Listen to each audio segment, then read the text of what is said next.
बिस्मिल्लाहिर्रहमानिर्रहीम। अस्सलाम वालेकुम नाज़रीन, आप यूट्यूब चैनल देख रहे हैं। मैं इमरान खान। अभी मोहसिन नकवी ने जो एक प्रेस कॉन्फ्रेंस की या वो एक तकरीब में खिताब था, कुछ सहाफ़ियों से ऑफ द रिकॉर्ड बातचीत की, उसका रोला पड़ा हुआ था। तो DGISP आए, उन्होंने भी बातचीत की।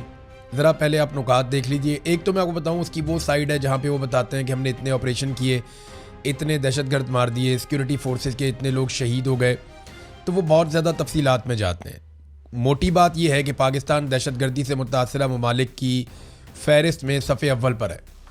यानी दुनिया में कोई और ऐसा मुल्क इस खित्ते में तो ख़ास तौर पे नहीं है जो दहशतगर्दी में पाकिस्तान से ज़्यादा मुतासर हो। इस वक्त दहशतगर्दी की सूरत हाल ये है कि पाकिस्तान के हालात अफ़गानिस्तान, इराक़, शाम, यमन और इस तरह के दीगर जो ममालिक मुतासरा ममालिक हैं जहाँ पर बहुत ज़्यादा लड़ाई हो रही है, या आप सूडान भी समझ लीजिए, पाकिस्तान के हालात उन ममालिक से भी बदतर हैं दहशतगर्दी के मामलात में। तो पाकिस्तान बहुत आगे बढ़ गया, दहशतगर्दी के मामलात बहुत ज़्यादा फैल गए पाकिस्तान में, और पाकिस्तान की सिक्योरिटी फोर्सेस और पाकिस्तान की इंटेलिजेंस एजेंसीज़ का पूरा ऑपरेटस इसमें नाकाम हुआ है। कामयाबी होती तो आज हम दहशतगर्दी से मुतासरा ममालिक की फ़हरिस्त में सबसे आगे ना होते। एक तो उन्होंने इसके ऊपर बात की, तो इस पर वो बहुत डिटेल्स हैं, वो आप पढ़ सकते हैं जाके। जो मोटी बातें हैं मैं आपको बताता हूँ। एक तो DGISP ने कहा कि मोहसिन नकवी ने जो स्टेटमेंट दिया वो उनकी ज़ाती राय है। मैं इससे इत्तफाक नहीं करता। मोहसिन नकवी की ना कोई ज़ात है और ना कोई ज़ाती राय हो सकती है, ना उनकी कोई औकात है। वो सिर्फ़ और सिर्फ फील्ड मार्शल आसिम मुनीर के साथ ताल्लुक़दारी की वजह से चेयरमैन PCB हैं, वज़ीर दाखिला भी हैं, वज़ीर ख़ारजा भी वो बने रहते हैं, और बहुत सारी चीज़ें वो पाकिस्तान में, आप ये समझ लें, वज़ीर आज़म से ज़्यादा इख्तियारात मोहसिन नकवी के पास हैं। वो एक सियासी नुक्ता नज़र हो या बाकी चीज़ें हो, आसिम मुनीर की हर जगह पे नुमाइंदगी करते हैं। तो जो उन्होंने कहा वो आसिम मुनीर ने ही कहा और यही समझा जाएगा। अगर मोहसिन नकवी अपने से 4 जुमले बोल देता तो नून लीग लित्तर मार मार तबाह कर देती। लेकिन नून लीग ये जानती है कि ज़बान किसी और की है, अल्फाज किसी और के हैं, लिहाजा नून लीग ने मोहसिन नकवी को जवाब देने की जुर्रत भी नहीं की। गवर्नेंस के मामले पे DGISP ने कहा कि गवर्नेंस इंतहाई अहम और संजीदा मौजू है। गवर्नेंस जमूद का शिकार नहीं रह सकती। गवर्नेंस कैसे लानी है, कौन सी इस्लाहात करनी है, किस सिमत जाना है, ये फैसला सियासी जमातों और सियासतदानों ने करना है। फिर सियासतदानों और रहनुमाओं से दरख्वास्त करता हूँ कि कौम को शऊर दें, कौम को मज़ीद कन्फ्यूज़ करने की ज़रूरत नहीं है। तो एक तो DGISP साहब, आप होते कौन हैं सियासतदानों को या रहनुमाओं को मशवरा देने वाले? आप एक सरकारी मुलाजिम हैं, आपको सियासी बात ही नहीं करनी चाहिए, आपको शऊर की बात ही नहीं करनी चाहिए। आप अपनी नौकरी करें चुप करके, वहाँ पे सर फेंक के।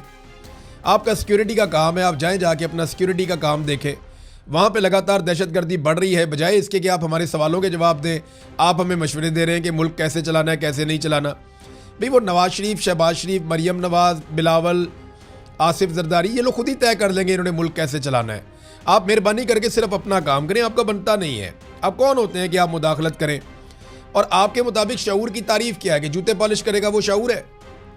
जो नौजवान शऊर की बात करता है, जो सवाल करता है, उसको उठा लिया जाता है, उसके घर की चादर और 4 दीवारी का तकद्दुस पामाल कर दिया जाता है।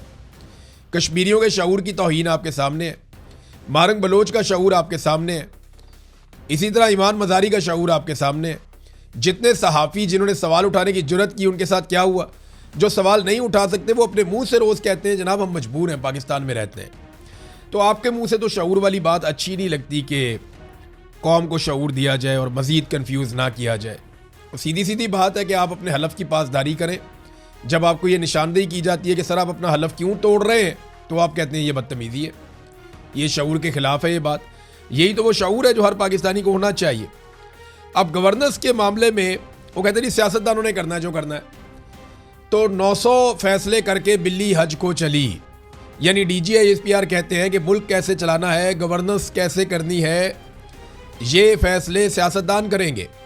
तो 900 फैसले जो आपने किए हैं उनके बाद अब आप हज को चले जाएंगे।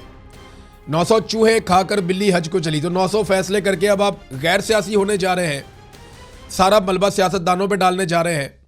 आज मियाँ नवाज शरीफ को खड़े होना चाहिए, PMLN को खड़े होना चाहिए। मैं सबसे पहले आपका साथ दूंगा। आप आसिम मुनीर को बोलें कि आप सियासी मुदाखलत बंद करें। आप उन्हें शटअप कॉल दें कि अपने चमचों खर्चों के मुंह बंद करवाओ।